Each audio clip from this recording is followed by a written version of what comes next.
Did you know there was once an entire town of female serial killers? Tonight, we're revisiting some of the darkest and strangest stories we've ever told. But this time, they've been rebuilt from the ground up. Sharper sound, new details, and for the first time, you'll see the real faces behind these haunting tales. We'll start with a 19th century crime that divided a nation. A quiet woman accused of murdering her father and stepmother with a hatchet. But was Lizzie Borden a monster or a myth? Then, a mysterious man appears out of nowhere, claiming he has no past. His name? Kaspar Hauser. And that's not all. We have a few more strange stories to tell. Stay with me to the end for a chilling preview of next week's story and an announcement you won't want to miss. Welcome to the Echoes and Oddities podcast. I'm your host, Ivy Monroe, and let's dive right in. The woman the nation feared. The axe, the rhyme, the trial. But what if we told you that everything you think you know has been twisted by time, rumors, and fear? This isn't just a tale of a woman accused of butchering her parents. It's about a broken home, hidden motives, and a verdict that still haunts American history. This is the Lizzie Borden story you haven't heard. Lizzie Andrew Borden was born on July 19, 1860, in Fall River, Massachusetts. Her father, Andrew Borden, was wealthy but notoriously frugal, even though he could afford much more. Their home lacked indoor plumbing, despite being surrounded by relatives with far grander homes. Lizzie and her sister Emma lived under strict rules in a house filled with tension. Their stepmother, Abby Borden, was not well liked by the daughters, and the family dynamic was cold at best. Lizzie was active in church and the local community, often teaching Sunday school and hosting charity events. But behind the polished image, resentment simmered.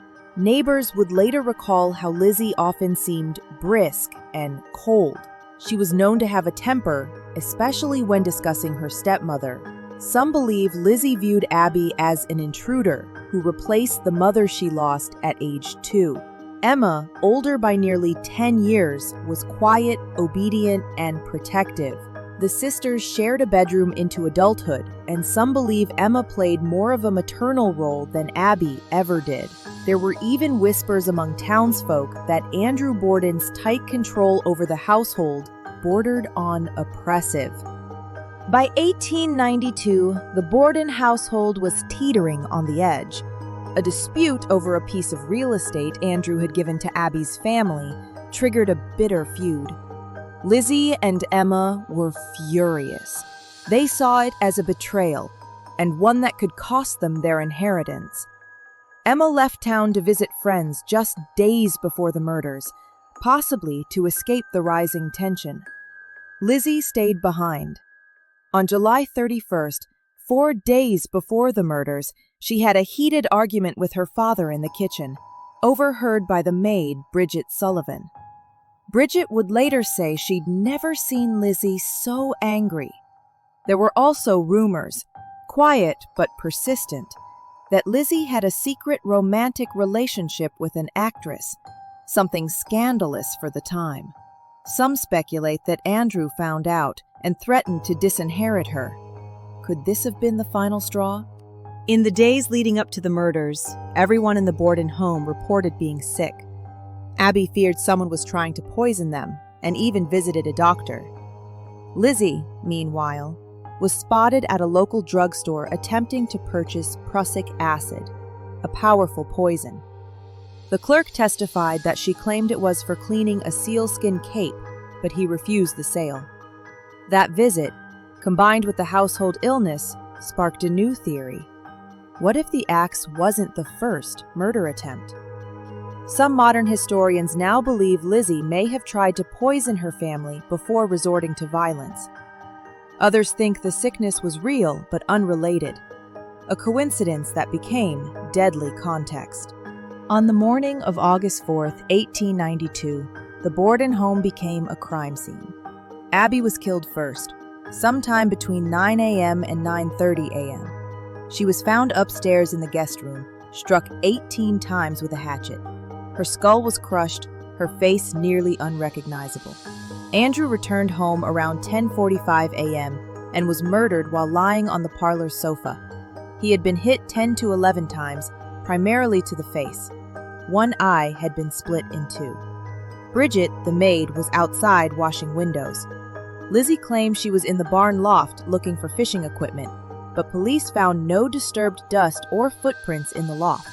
Her story changed several times, and neighbors later reported seeing her burn a dress in the kitchen stove shortly after the murders.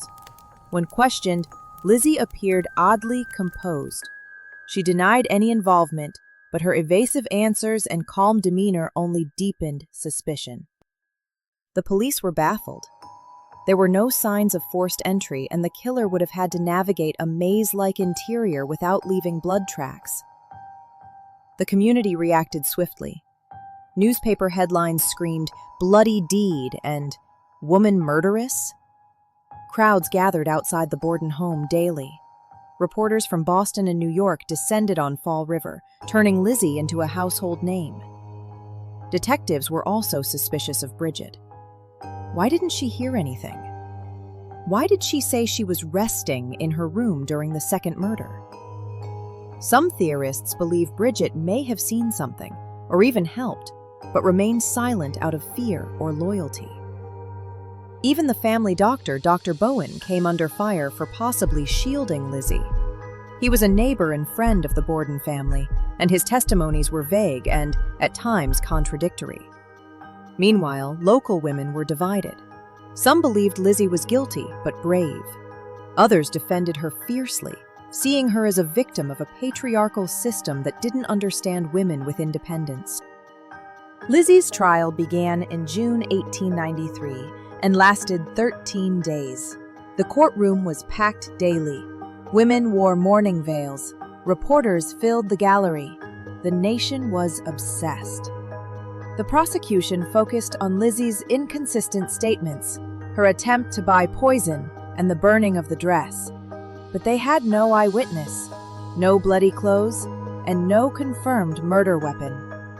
The defense, led by former Massachusetts Governor George Robinson, painted Lizzie as a God-fearing, respectable woman incapable of violence.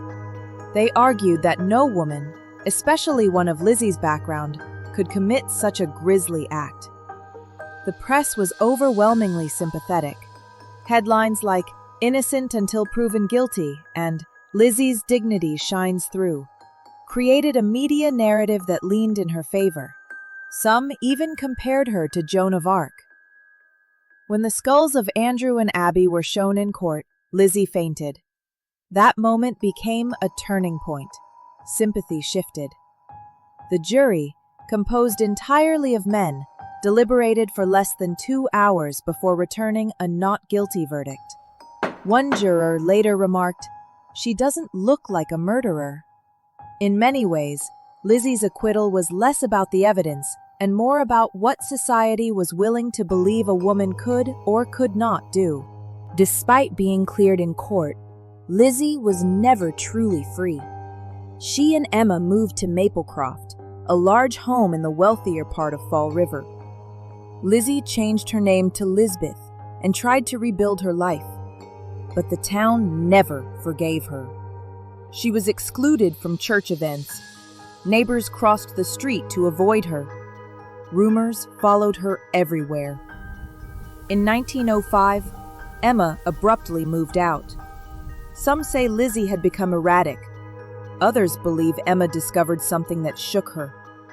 Lizzie was accused of shoplifting in 1897, and though the charges didn't stick, the damage to her reputation was irreversible. She died in 1927 of pneumonia, alone, and estranged from everyone she once knew. Emma died days later in New Hampshire.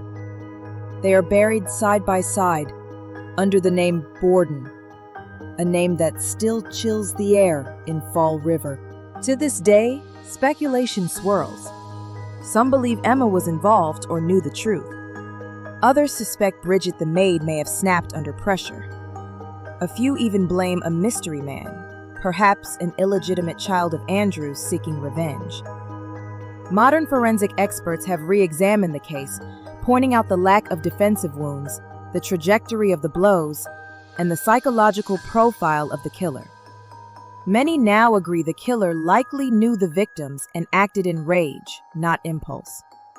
Gender and class played a major role. In the 1890s, a proper lady was not expected to be capable of murder. The corseted, clean image of womanhood did not fit with the savagery of the crime. That mismatch may have helped Lizzie walk free. The story of Lizzie Borden continues to haunt pop culture. The house is now a bed and breakfast that hosts ghost tours. TV movies have depicted her as a killer, a feminist, and even a victim of abuse. Artists and musicians reference her name in everything from goth rock to graphic novels. And of course, there's the rhyme. Lizzie Borden took an axe. It's become part of American folklore, chanted on playgrounds, printed on t-shirts, and used to sell horror.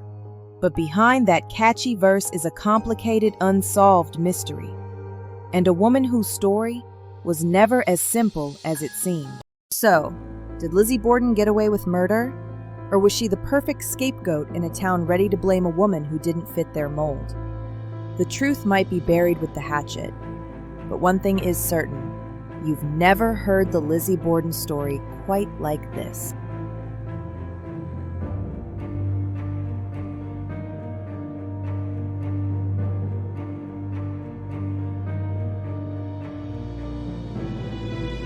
Some stories end with a verdict, but Lizzie's never really did.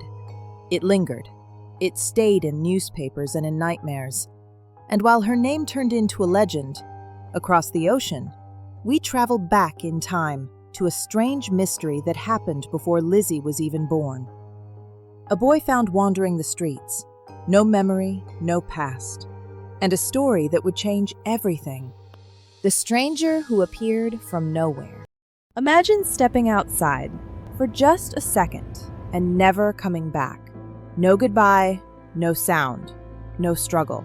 That's exactly what happened to a man named Benjamin Bathurst. And today, we're talking about a young British diplomat traveling through Germany in 1809 who vanished into thin air and was never seen again. He wasn't just some random traveler. Benjamin was a handsome and successful diplomat who one day went outside to check on his horses, and within moments, he was gone. His carriage was waiting. His assistant was only a few steps behind him, and yet, Bathurst vanished without a trace. He was there one minute and gone the next. The strange part? What they eventually found was even creepier than the disappearance itself. Benjamin Bathurst wasn't just anybody. He came from privilege, the son of the Bishop of Norwich. He was only 25, but already respected in diplomatic circles. He'd been stationed in Vienna during the Napoleonic Wars, working on secret negotiations for Britain. But as Napoleon's forces advanced, Bathurst knew it was time to leave. He disguised himself under the name Baron de Cook and began the long journey home with his courier, Herr Krause. Travel in 1809 was slow, dangerous, and unpredictable. Bandits roamed the countryside. News of war and spies filled every tavern. Still, Bathurst pushed forward, careful but determined. Nothing about the trip stood out until they reached a small Prussian town called Perleberg. By evening, Bathurst and Krause arrived at an inn called the White Swan. They ordered fresh horses for the next leg of their journey, but the postmaster said it would take hours. So, Bathurst rented a small room to rest and write letters while they waited. It was cold and getting dark. He spent most of the evening alone, scribbling notes at the small desk near the window. Around 9 o'clock, the horses were finally ready. Bathurst stood up, put on his fur-lined coat, and stepped outside to check the carriage. Krause stayed behind for less than a minute, just to pay the bill. When he followed Bathurst into the courtyard, the carriage was there. The horses were ready, But Benjamin Bathurst was gone. He didn't call out. He didn't leave a note. He simply vanished. At first, Kraus thought maybe Bathurst had gone back inside. He searched the stable, the courtyard, every nearby alley. Nothing. By morning, the town was buzzing with the news. Local authorities joined the search. They dragged the nearby river, the Stepanitz, hoping to find any trace of him. But the water was empty. Then came the first clue. Bathurst's fur coat was discovered hidden inside the outhouse of a local family, the Schmidts. It wasn't torn or bloodied, just left there. Weeks later, 2 women out gathering wood in a nearby forest found his pantaloons, shoved beneath some brush 3 miles away. It was like someone had left a breadcrumb trail, only without the man himself. A local hostler named August Schmidt quickly became the main suspect. Witnesses claimed he'd followed Bathurst after seeing him at a nearby coffee house, but there was no evidence, no confession, just whispers. Bathurst's wife, Phillida, was devastated. She spent everything she had on the search, even traveled to Paris to beg Napoleon Bonaparte for help.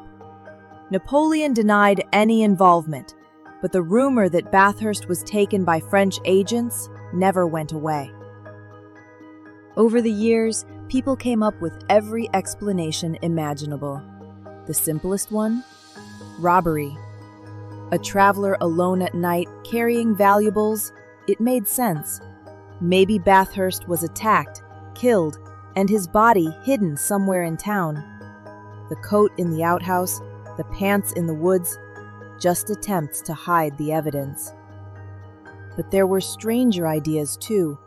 Some claimed Bathurst had lost his mind, that he'd been paranoid and nervous for days, convinced people were following him. Maybe he wandered into the night and met his end by accident. Others insisted this wasn't human at all, that Bathurst had somehow vanished into another dimension. Pamphlets and newspapers exaggerated the story, claiming he'd literally disappeared before his companion's eyes. One second he was walking ahead, the next, gone.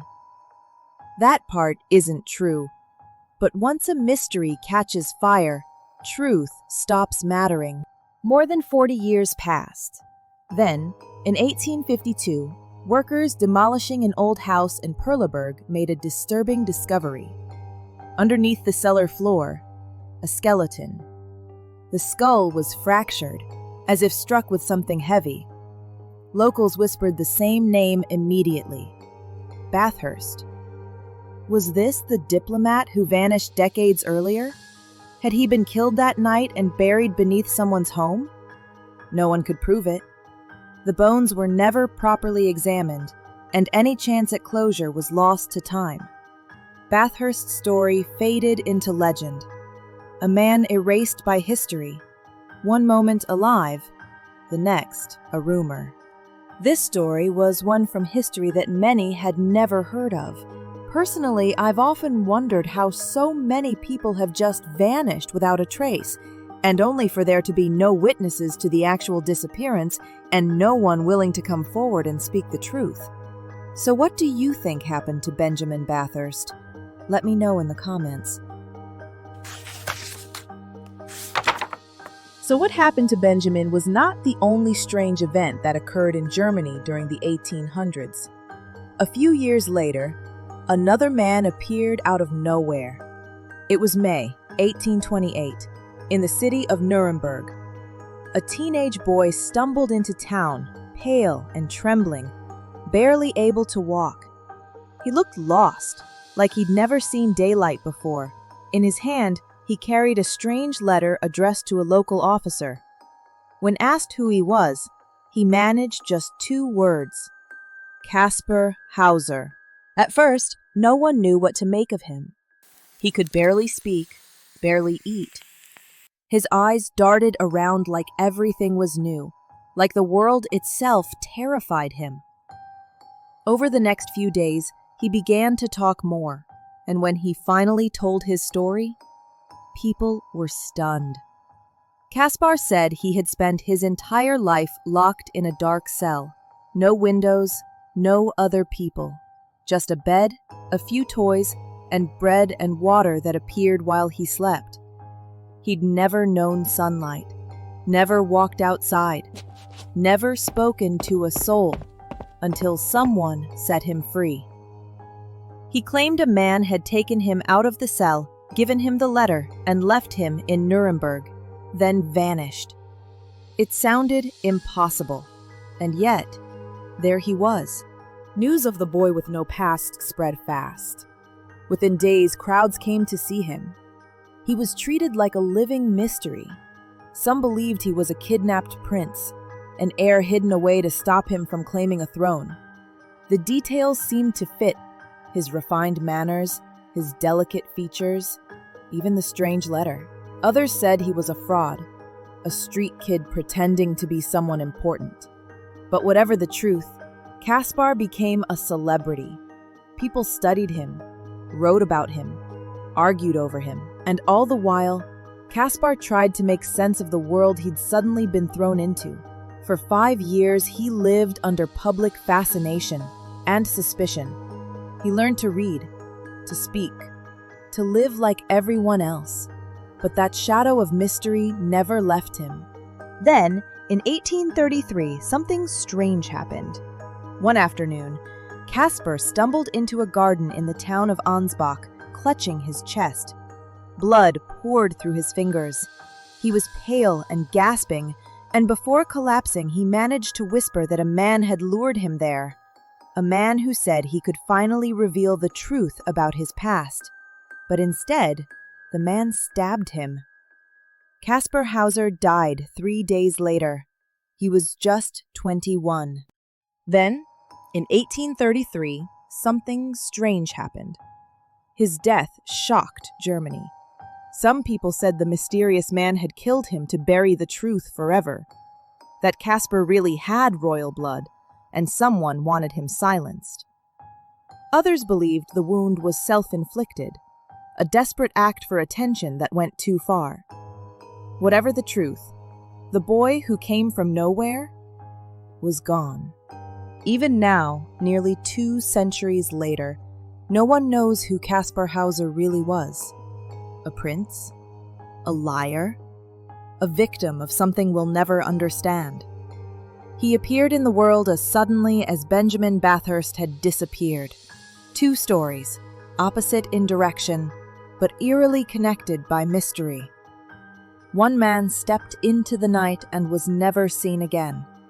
Another stepped out of darkness and into the world, only to vanish once more. History never explained either of them, and maybe that's why we're still telling their stories. Kaspar Hauser left the world with more questions than answers, but he wasn't the only person in history who defied explanation. Our next stories take us deeper, into the strange, the grotesque, and the unbelievable. A man whose hunger seemed impossible, and a dead pope dragged from the grave to stand trial. These aren't legends, they're real, and once you hear them, you won't forget them.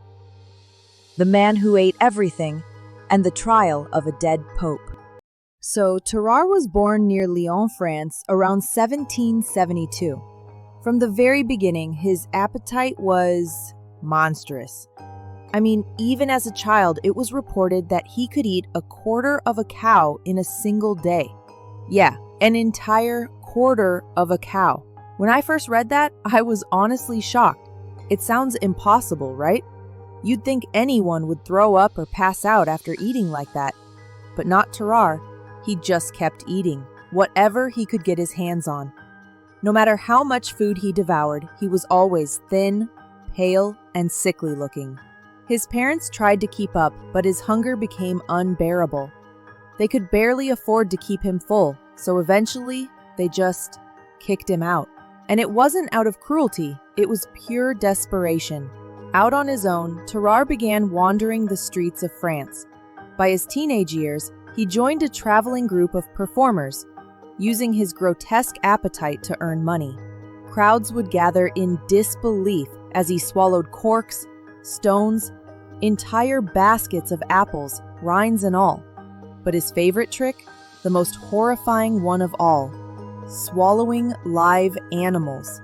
He'd crush eels between his teeth and gulp them whole, their bodies writhing down his throat.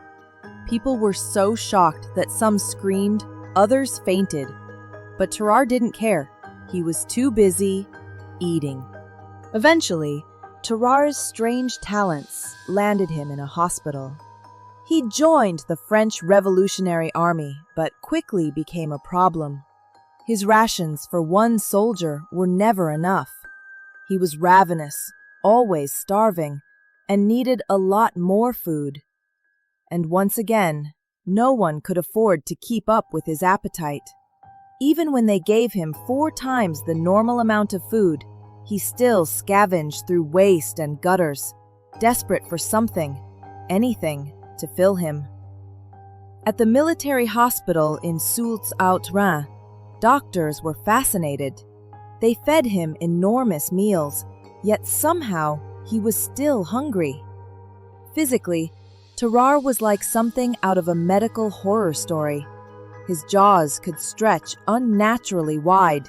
His teeth were yellow, rotting. His stomach ballooned grotesquely after he ate, then hung loose, like a deflated sack when empty. His skin was hot, sweaty, and the smell. One doctor said you could catch his scent from across the room. They tried everything to stop his appetite. Vinegar, tobacco pills, even laudanum, an opiate, but nothing worked. His hunger couldn't be dulled. It was as if something else was eating him from the inside. Some of the doctors began to wonder, was this man simply sick? Or was there something truly monstrous living within him? They had never seen anything like it. During the war with Prussia, French officials saw an unusual opportunity. If Tarrare could swallow anything, maybe, just maybe, he could be useful. So they decided to turn him into a spy. They had him swallow a small wooden box with a secret message inside. If he could pass it intact, he'd be the perfect courier. And to their surprise, he did. The box came out the other end without a scratch. So they sent him across enemy lines, disguised as a German peasant. But things didn't exactly go as planned. Tarrare didn't speak a word of German. He wandered aimlessly, acting strange, and it didn't take long before he was captured. The Prussians beat him until he confessed everything. Then they tied him to a toilet, waiting for that box to pass through his system. And when it finally did, they opened it, only to find a fake message inside. It was a test mission. Enraged, the Prussians nearly executed him, but instead they let him go, dumping him at the border, beaten, broken, and starving. Back in France, Tarrare returned to the doctors who had studied him before. He begged them for help, desperate to be cured of his endless hunger. But nothing worked, and soon his behavior took an even darker turn. He was caught, drinking the blood of other hospital patients. Nurses claimed he was sneaking into the morgue at night to eat the flesh of the dead. Then the unthinkable happened. Something so terrible, it's hard to even imagine him going to this extreme. I mean, this was horrifying, even for him. At the hospital where he was staying, a 14-month-old baby vanished. No one saw what happened, but everyone knew who they suspected. Tarrare was chased out by the staff, never to return. He vanished into the streets once more, an outcast, haunted by his own hunger. And you can just imagine being so tormented by your own body that you become the very thing you fear. Tarrare wasn't just hungry anymore. He was consumed by his appetite.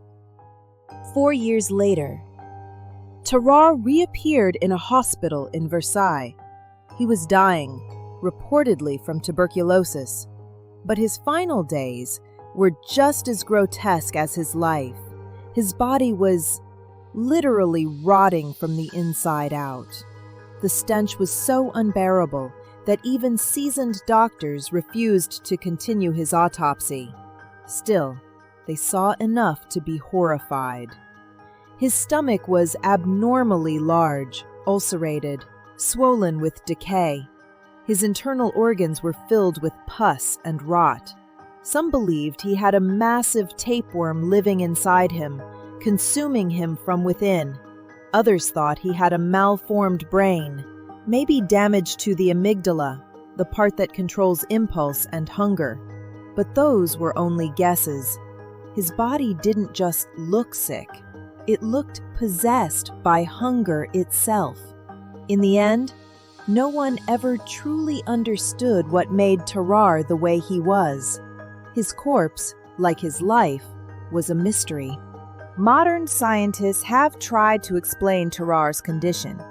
Some believe he suffered from polyphagia, a disorder that causes insatiable hunger. Others suggest hyperthyroidism, a condition that speeds up the metabolism to deadly levels. Some have even proposed parasites, like a tapeworm, that might have been feeding inside him for years. But none of these theories explain how he survived swallowing sharp objects, live animals, and rotten flesh without dying long before he did. Was he a victim of nature or something darker? Tarrare's story doesn't just baffle doctors, it haunts them. He remains one of the strangest, most horrifying medical mysteries in history. Tarrare's story remains one of history's strangest mysteries. Was he cursed, sick, or something science still can't explain? If you thought this story was bizarre, wait until you hear the next one. It's about a dead man who was dug up and actually put on trial. Imagine it, Rome, 897 AD. The air is cold, the basilica dimly lit by candlelight. In those crumbling halls, church officials gather in silence. At the center, slumped on a Gothic throne, is the corpse of a pope, his decaying body still dressed in full papal robes. He's not here to be buried. He's here to be judged. Yes, this is the true story of a dead man on trial. This is the Cadaver Synod. In one of the most disturbing and surreal chapters in church history, Pope Formosus, who had been dead and buried for nearly a year, was exhumed, dressed in full ceremonial robes, and brought before a synod of angry clergy to answer for crimes he supposedly committed while alive. It sounds like something out of a horror film, but it actually happened. And you're about to hear all the details. The scene was as grotesque as it was symbolic. A political vendetta disguised as justice, a corpse accused, a puppet trial, and a legacy the church would struggle to bury. Oh, who was Pope Formosus? Well, he was a complicated figure. Before ascending to the papacy, he served as the Bishop of Porto and was actually pretty respected for his intellect. But, he was also tangled up in the violent, messy politics of that era. He was excommunicated once, then reinstated, and then, in 891, elected pope. I mean, that alone tells you how chaotic things were. But his actions during his papacy, especially the alliances he made, earned him some powerful enemies. In early 897, Pope Stephen ordered that Formosus's body be exhumed from its tomb. The corpse was bloated, discolored, waterlogged from decay. And yet, despite all that, Attendants were ordered to dress the dead pope in full papal vestments, crown, robes, and all. I mean, can you even imagine what they were thinking? Being forced to dig up a dead, decaying man and prepare him for a trial? The corpse was then placed upright on a throne in the Basilica of St. John Lateran, and that's when the Synod began. The scene defies belief. Stephen VI, in full papal authority, stood before the rotting corpse of his predecessor and shouted accusations at him. The charges? Violating church law, perjury, and holding multiple bishoprics at once. A deacon was even appointed to speak on behalf of the dead pope, answering for him, as if this were a real trial. But of course, it wasn't. This was a show trial, a humiliation ritual, a spectacle for the living, and a warning to anyone who dared cross the church. And, unsurprisingly, Pope Formosus, despite being dead, was found guilty. The verdict was brutal. Formosus's papacy was declared invalid. All of his acts and ordinations were annulled. And then came the desecration. His blessing fingers, the very ones used to perform sacred rites, were cut from his corpse. He was stripped of his vestments, dragged through the streets of Rome, and finally tossed into the Tiber River. Even in a violent and chaotic era, this act shocked the people of Rome. The outrage spread quickly. Soon after the trial, Pope Stephen VI was imprisoned, and later found strangled in his cell. The body of Formosus, believed to have been recovered from the river, was eventually given a proper burial. Later popes declared the Cadaver Synod null and void. His legacy was restored, and the Church quietly swore off posthumous trials altogether. The Cadaver Synod wasn't about justice. It wasn't about God. It was about power, revenge, ego. It showed just how far leaders were willing to go to protect their authority, even if it meant desecrating the dead. And while Pope Formosus never spoke a word at his own trial, his silence spoke volumes about the corruption festering within the walls of power. Was Pope Stephen VI insane, or just a man trying to erase his past? I don't know. What do you think? History is full of strange and disturbing tales, but the trial of a dead pope and a man who could eat anything and never be full, those two stories, they're in a league of their own. So, what do you think about these odd and bizarre tales? Have you ever heard of them before? I'd really love to know. We've seen hunger that broke the limits of the human body, and a corpse dragged into court to face judgment.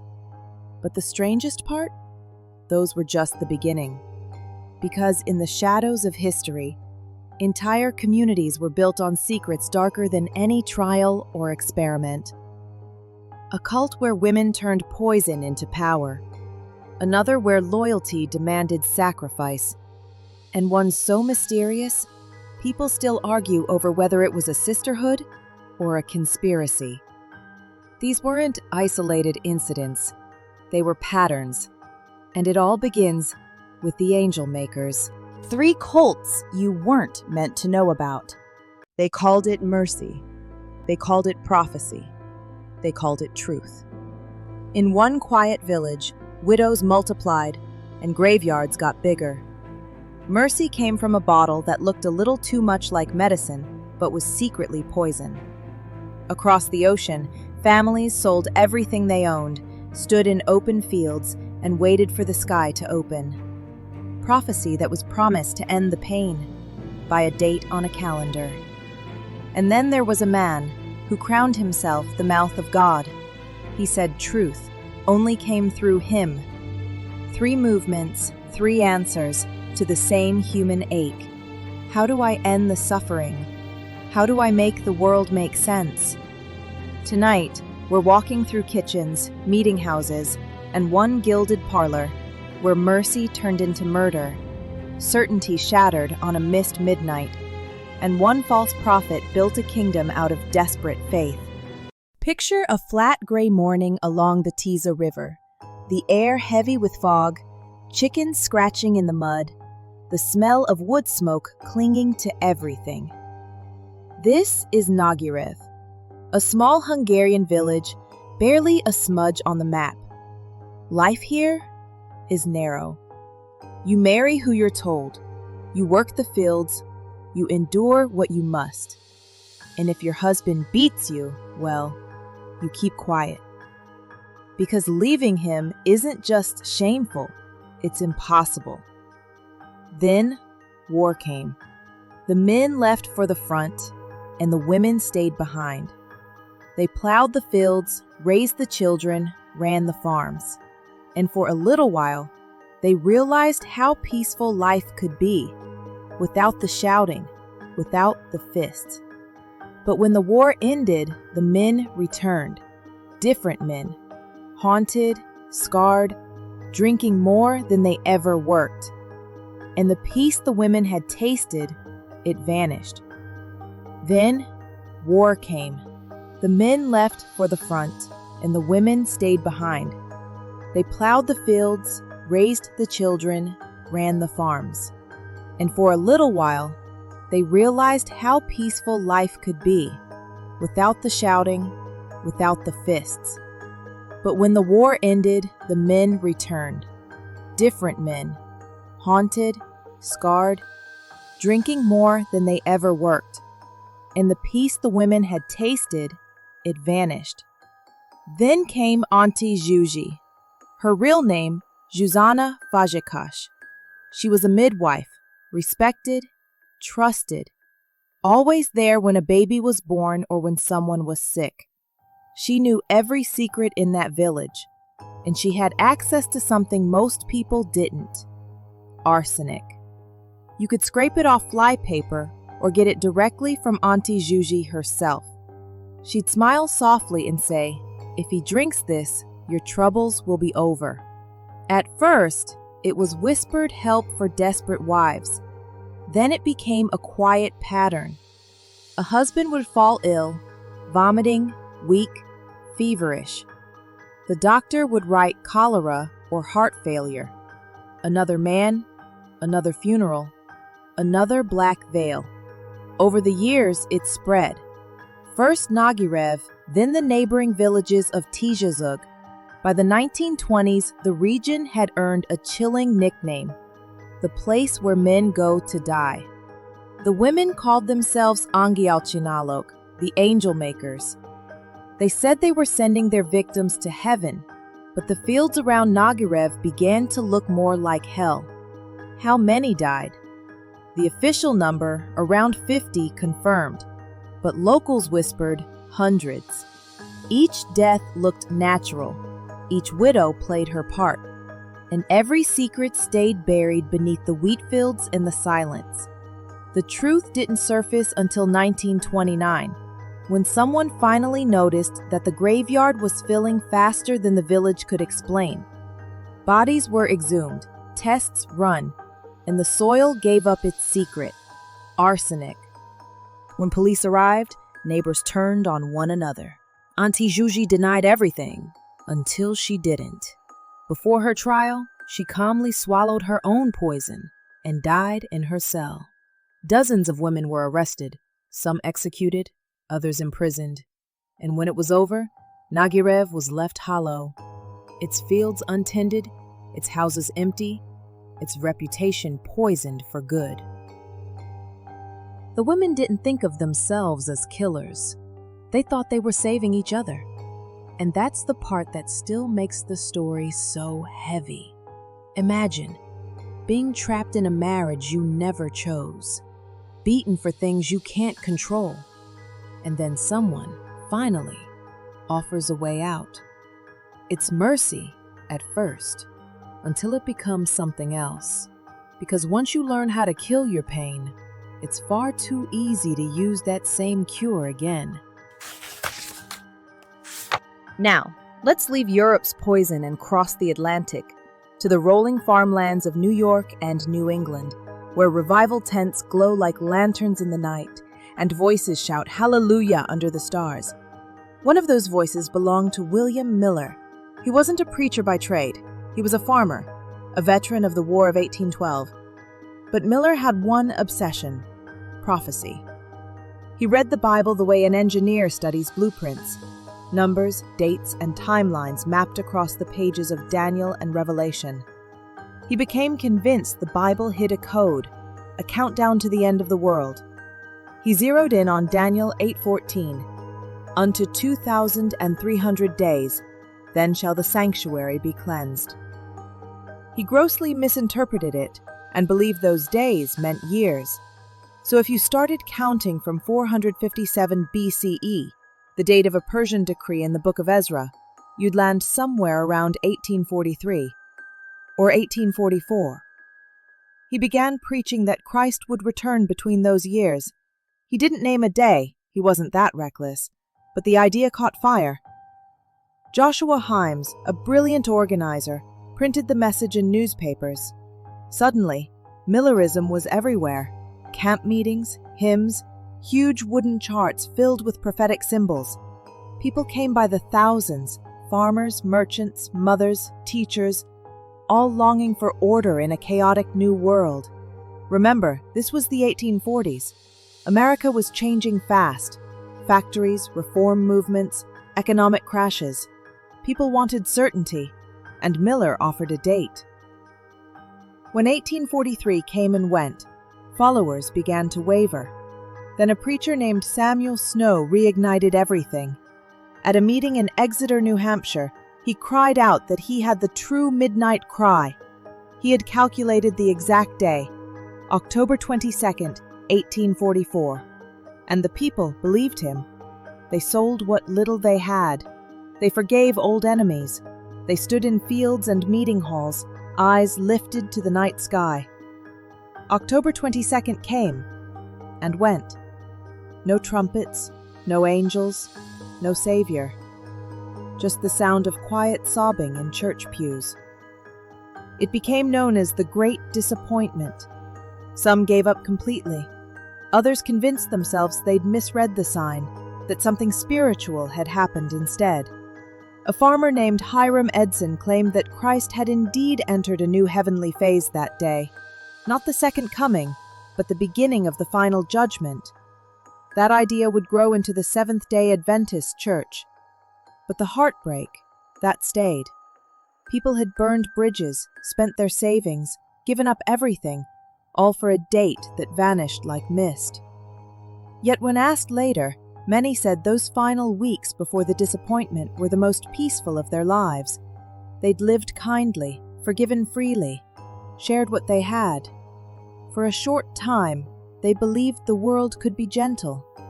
And maybe, in that small way, the world did end that night. I was going to end this story right here, with that long, painful night of waiting that came and went with nothing. But as I kept digging, I found something I didn't expect. Out of the ashes of the Millerite movement, a young woman named Ellen G. White emerged. She had been one of those believers, a teenager when the Great Disappointment shattered everyone's faith. But instead of walking away, she claimed to start seeing visions, and said God had shown her that the movement's failure wasn't the end, it was just the beginning of a new truth. Her prophecies and dreams became the backbone of what we now know as the Seventh-day Adventist Church. She wrote constantly, dozens of books, thousands of letters, and her followers believed her words were inspired. She and her husband, James White, helped organize congregations, publish new literature, and build the structure that kept the movement alive long after Miller was gone. Some called her a visionary, others called her dangerous. But either way, her voice carried that same heartbeat the Millerites once felt, that same desperate hope that the end could still come, if only they were ready this time. But where Ellen White's visions built a church, someone else's visions built a cult.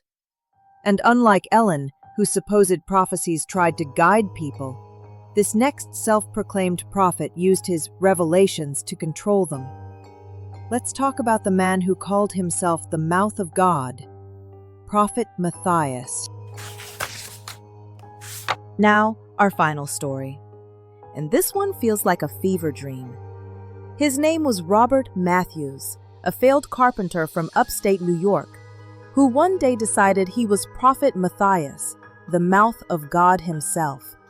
He'd been through financial ruin, religious rejection, and humiliation. But when he re-emerged in New York City around 1832, he was different.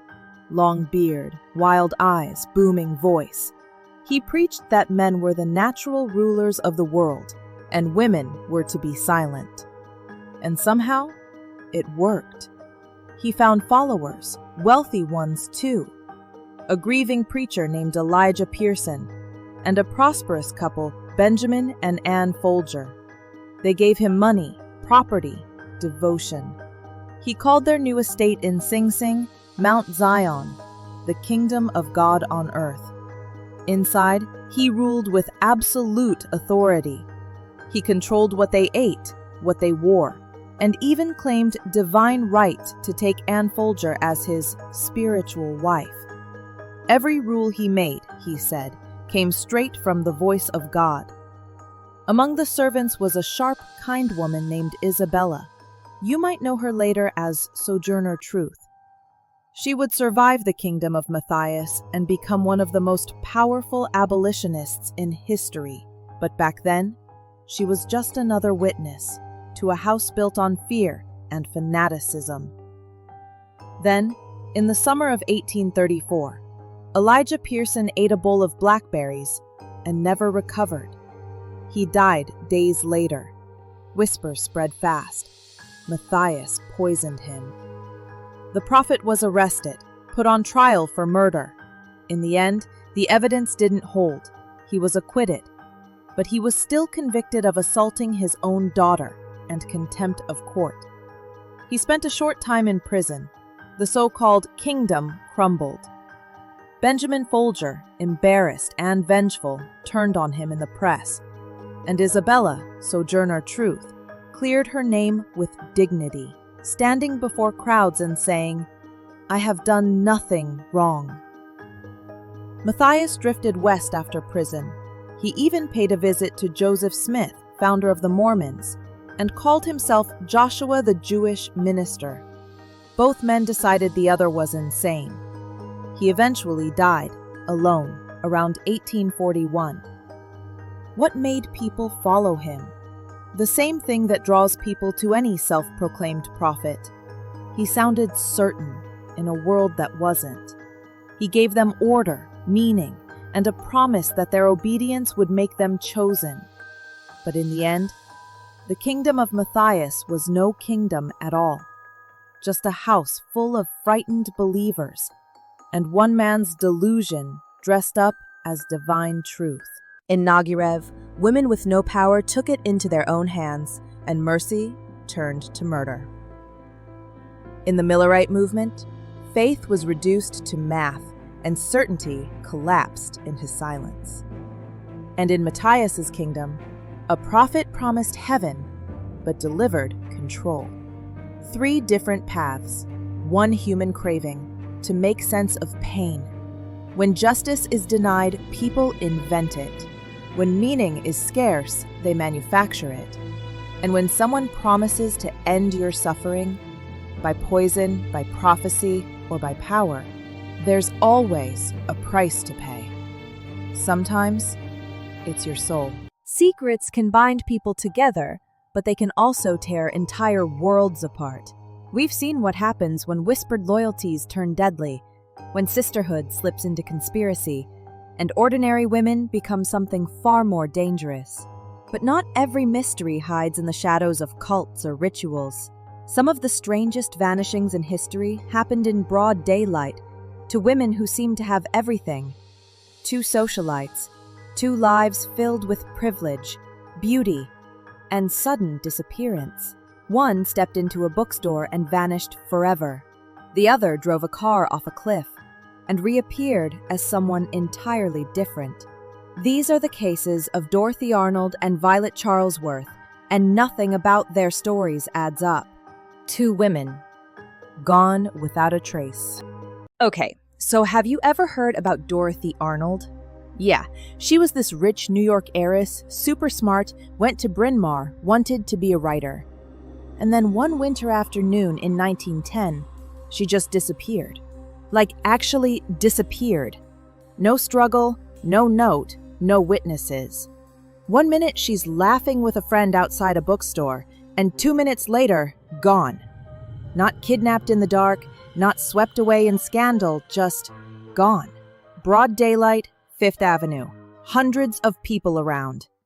And that's the part that still gets me. How does someone just vanish right in front of an entire city? When a woman that privileged disappears, the theories are always the same. She either chose to leave or she was taken. For Francis Arnold, Dorothy's father, there was only one acceptable answer. To him, the mystery wasn't where she went. It was a matter of foul play. A New York heiress, a secret life, and a father who spent the rest of his life searching for a daughter he swore was murdered and dumped in the Central Park Reservoir. This is the unsolved disappearance of Dorothy Arnold. So, let's start with who she was. Dorothy Harriet Camille Arnold, born in 1885, second of 4 kids. Her family? Loaded. Her dad, Francis Arnold, ran this big perfume importing business. They lived on East 79th Street. Servants, fine china, the works. Now, Dorothy wasn't like most girls in her world. She didn't just want to host dinners or marry well. She wanted to write. She graduated from Bryn Mawr, sent short stories to Harper's and McClure's, but every single one came back rejected. She laughed it off sometimes, but deep down, it hurt. She wanted purpose, something more than the life her parents planned for her. And honestly, in 1910, that kind of dream could get you in trouble. December 12th, 1910. Cold but sunny. The city buzzing with Christmas shoppers. Dorothy tells her mom she's going out to find a dress for her sister's debutante ball. She leaves around 11 a.m. with $25, which is like $800 today. Her first stop? Park in Tilford on 5th Avenue. She buys a half-pound box of chocolates, charges it to the family account, and keeps walking, 32 blocks downtown. Around 2 p.m., she steps into Brentano's bookstore, a famous one at the time, buys a funny little book called Engaged Girls' Sketches. When she comes out, she runs into her friend Francis Arnold, no relation. They talk for a bit. Francis says Dorothy looked great, happy, calm, even laughing. Then Dorothy says goodbye, turns, and walks down 5th Avenue. And that was the last time anyone ever saw her. That night, Dorothy doesn't come home. Her family's worried. But they don't call the police, because in that world, scandal was worse than tragedy. They hire their lawyer. They bring in the Pinkertons. When the lawyer checks Dorothy's room, he finds some strange things. Letters with foreign postmarks, 2 steamship brochures, and ashes in the fireplace, like she'd burned something. But her clothes are still there, her jewelry.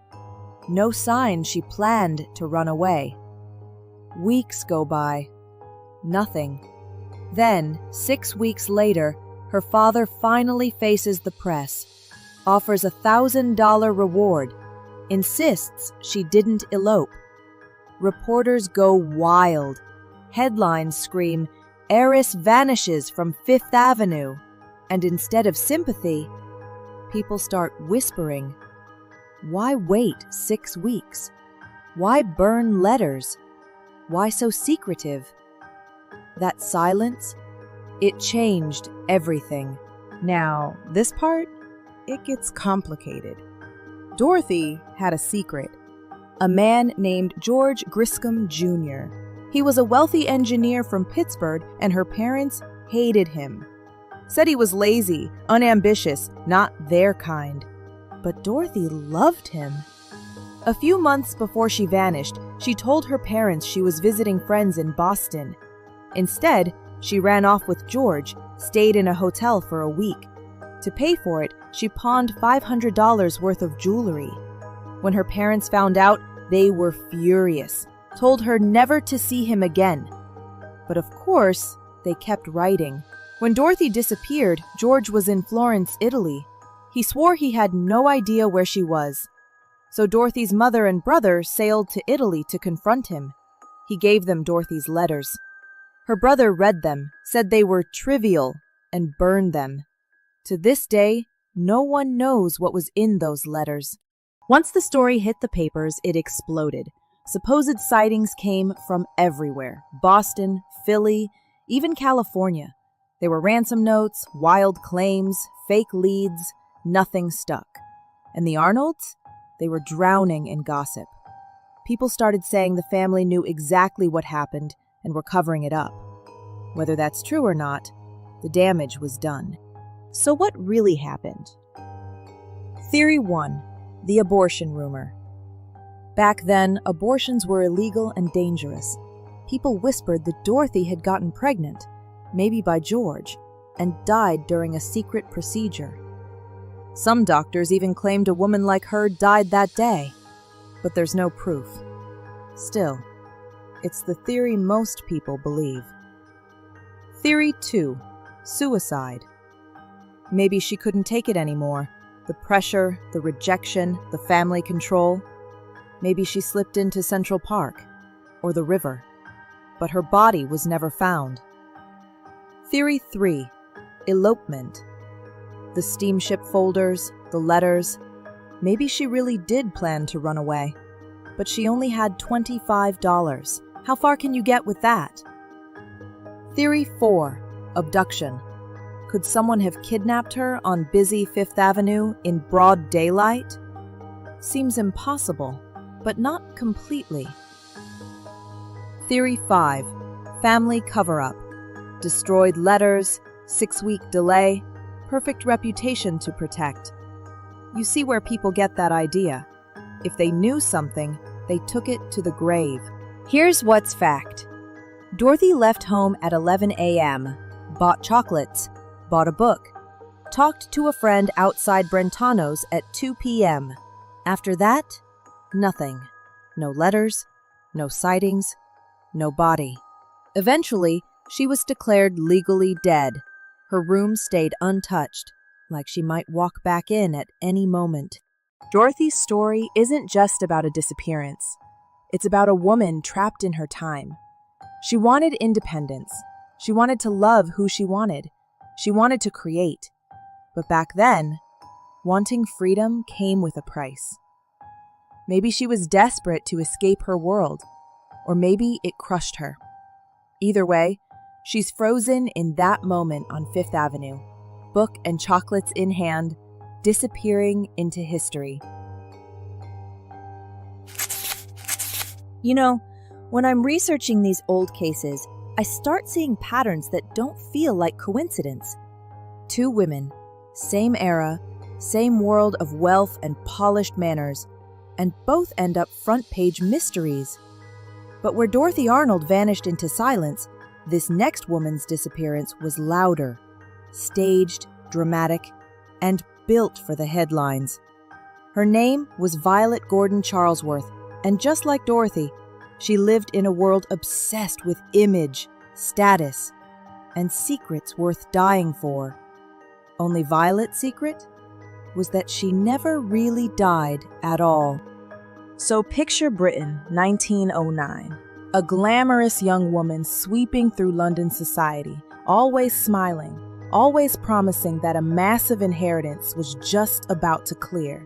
That was Violet Gordon Charlesworth. Friends thought she was charming, a little dramatic maybe, but rich. And that word, heiress, followed her everywhere. She borrowed freely, spent lavishly, and kept the illusion afloat by assuring everyone her fortune was coming any day now. But the money never came, and the bills, they did.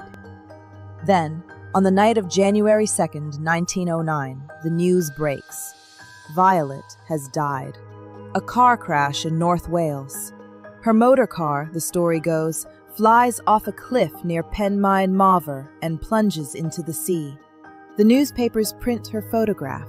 Tragic, beautiful, lost too soon. Crowds send flowers. Creditors back off.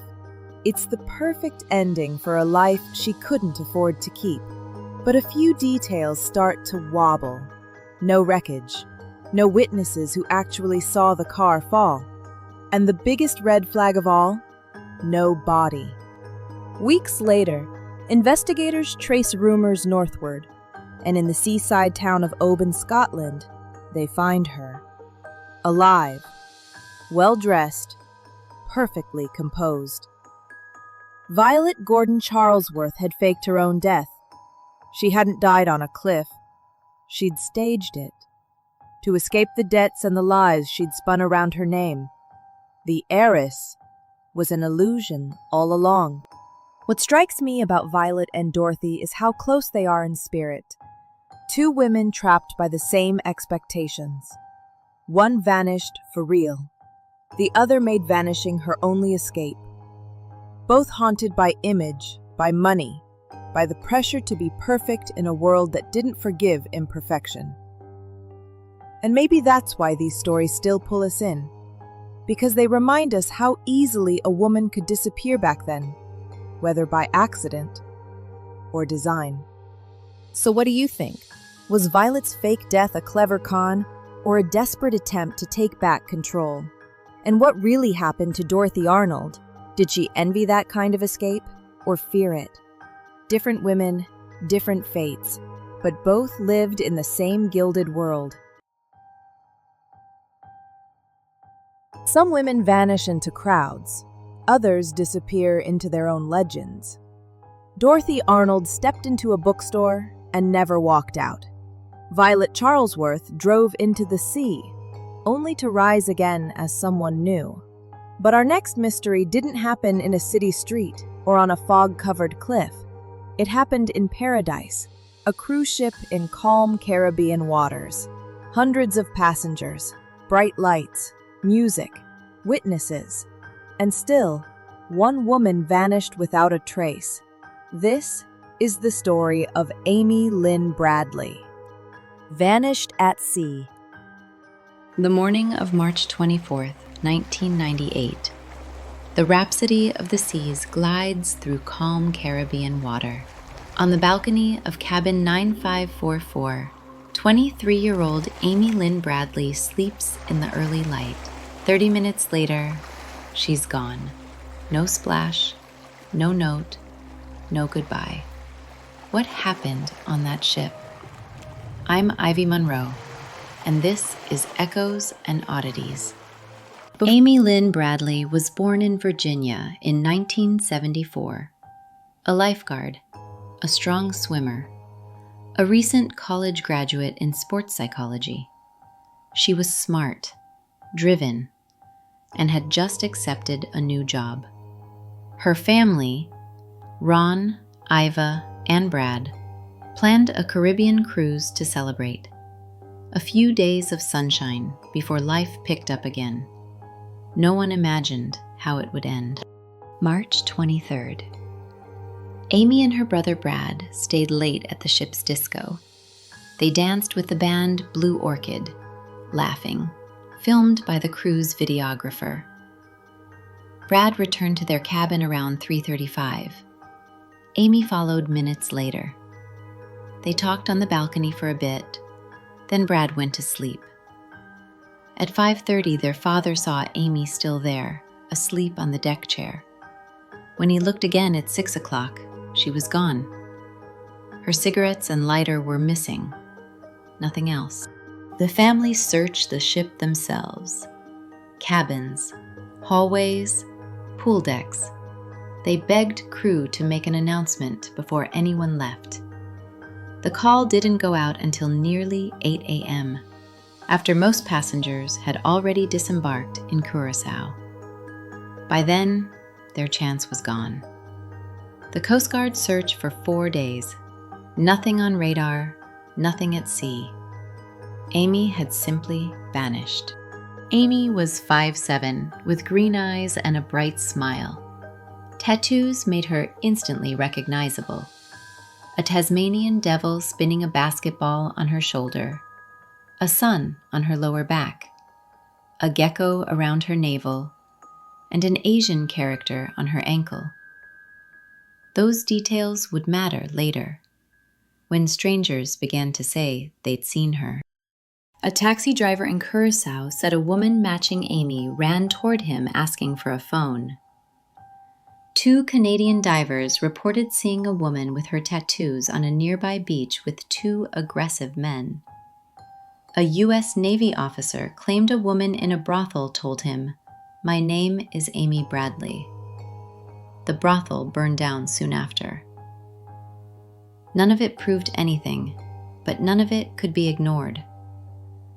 Then came the photos in 2005. A woman called Jazz on an adult site with tattoos almost identical to Amy's. The FBI never confirmed them. And a man posing as a rescuer stole over $200,000 from the family in a fake mission to bring her home. Accident? Suicide? Abduction? The theories have shifted for decades, but not the ache of not knowing. In 2025, a Netflix series called Amy Bradley is Missing sparked fresh interest. Investigators revealed 3 new clues. A crew member reportedly heard a woman yell, "Senorita kidnapped," that night. The family's missing person website received strange visits from a boat off Barbados. And someone came forward with information hinting that a child may have been born after Amy disappeared.